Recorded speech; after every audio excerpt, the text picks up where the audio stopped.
Introduction. I have never, as it happens, had an overwhelming desire to talk about my experiences. The reasons for this are complex and varied, but I have certainly not had any desire to forget. However, there seems to be a taboo on the subject of the Holocaust. When we first came to England, Renate and I badly wanted to talk, but no one asked us any questions. I know very well that, on the whole, people want to protect themselves from too much knowledge. Under the pretext of not wanting to bring back memories, in case they should be upsetting, they allow silence to prevail. There is actually no way that such memories can be brought back. Apart from certain details, there is nothing to bring back, since your experiences have never left you in the first place. When you have seen and gone through what we have, those experiences become an integral part of you, and they inevitably color your whole makeup. We were aware that we were a bit of a disappointment in some ways. We had ceased to look like ex-Belsen internees, and we definitely did not need any medical attention. It had taken us 11 months to get permission to come to England. We were liberated on the 15th of April 1945. We finally left Belsen on the 27th of December. We got stuck in Brussels, and we ultimately reached England on the 18th of March 1946. It is not surprising that we looked like reasonably normal people by then. Very probably, it would have been easier to ply us with food than listen to our stories. I don't mean to criticize, but I would just like to tell it as it was. Soon the magic moment passed. We no longer felt like talking and settled for a kind of isolation, which in time became second nature. There have of course been occasions when people have had the courage to ask questions.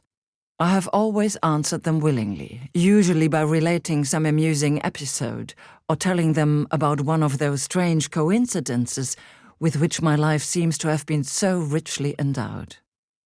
Much has been written about concentration camps and the atrocities committed by the Germans. There is little that I can add. I don't know how to describe hunger, not the type everybody is familiar with when a meal has been skipped, but hunger that causes actual pain. Or what it is like to be cold without any prospect of ever becoming warm again. Or the sensation of real fear and total misery. One of the reasons for my reticence is the acute humiliation I feel when, trying to put into words some of the unspeakable things that have happened, I encounter boredom or disbelief. I feel humiliated on behalf of the millions of the dead, and I also feel guilty. It is the age-old guilt of survivors who wonder why they should be in a position to talk at all. So, if you have been a witness to this 20th century outrage of sophisticated cruelty of man to man, you will inevitably live in some kind of limbo, cut off from the rest of the world. I have accepted the reality that there are those who know and those who don't know, and there the story seems to end.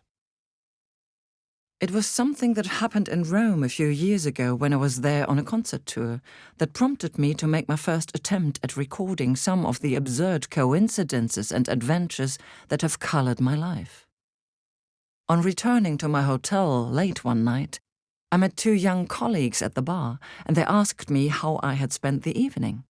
I told them I had spent it with somebody I had not seen since the liberation of Belsen, and related the circumstances under which I had originally met him. I was amazed at the impact the story made on my young friends and at their genuine interest. I had to promise them to try to put something down on paper. It led me to wonder whether I might be able to make some contribution, however insignificant, to help commemorate an era. My book will not be an account of the horrors themselves, nor mainly an historical document. The subject of the Holocaust has been treated many times with varying degrees of success. I merely want to put down on paper how my life has been affected by having lived in Germany at the time of the Third Reich as a Jew.